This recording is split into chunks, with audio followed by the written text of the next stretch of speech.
할렐루야, 오늘은 여호수아 17장의 말씀을 함께 보도록 하겠습니다. 교회 일을 하다 보면 이런저런 말들이 나오기 마련입니다. 아무리 공정하게 일을 처리해도 한쪽에서는 아쉬운 소리가 나오기도 합니다. 이럴 때 리더는 그 불만을 신앙적으로 잘 이끌 수 있어야 됩니다. 이제 이스라엘 백성이요, 가나안 땅을 정복하고 제비를 뽑아 지파별로 땅을 분배했습니다. 제비를 뽑는 것이 가장 공정한 방법이지만 공정한 것이 모든 사람에게 좋은 것은 아닙니다. 불만을 가진 지파가 나옵니다. 요셉의 아들들인 에브라임과 므낫세의 지파입니다. 이들의 불만은 간단합니다. 땅이 좁다는 거지요. 하나님께서 복을 주셔서 다른 지파에 비해서 큰 민족이 되었습니다. 그런데 다른 지파와 같은 깊은 깃을 받는 것에 대한 불만을 이야기합니다. 이들의 불만은 어느 정도 일리가 있습니다.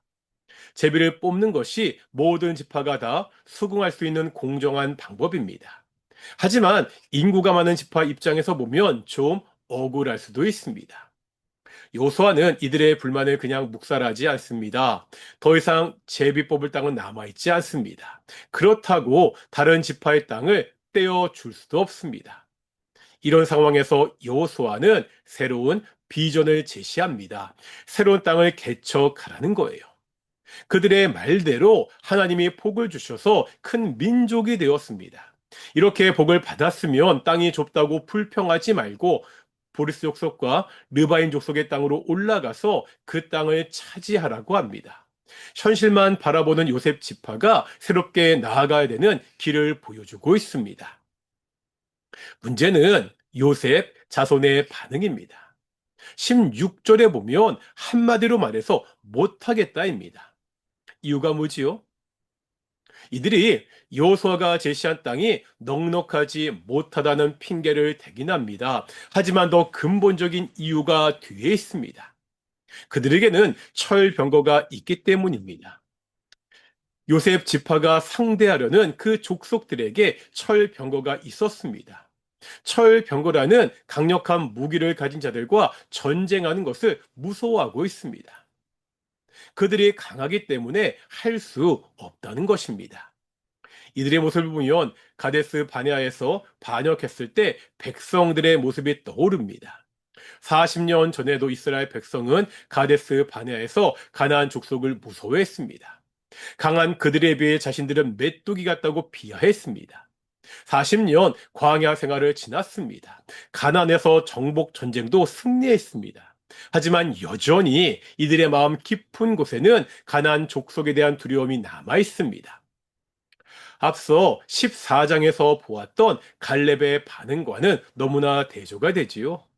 갈렙은 무서운 아낙 자손이 살고 있는 크고 견고한 성읍들이 있는 산지를 달라고 합니다. 왜죠? 아무리 그들이 강하더라도 하나님이 함께 하시면 그들을 쫓아낼 수 있다는 것을 믿었기 때문입니다. 여호수아는 바로 이 믿음을 요셉 지파에게 요구합니다. 18절에서 이렇게 말씀하고 있습니다. 그 산지도 내 것이 되리니 비록 살림이라도 내가 개척하라. 그 끝까지 내 것이 되리라. 가나안 족속이 비록 철병거를 가졌고 강할지라도 내가 능히 그를 쫓아내리라 하였더라.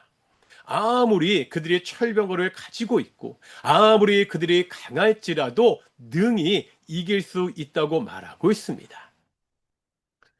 우리 앞에 여러 가지 어려운 일이 있는 것이 사실입니다. 그 어려운 상황들이 때로 우리를 무섭게 하기도 합니다. 이럴 때 우리는 어느 편에 서겠습니까? 현실만 보고 무서워서 나아가지 못하는 요셉 자손의 편인가요? 하나님이 함께 하신다는 믿음으로 나아가는 여호수아와 갈렙의 편인가요?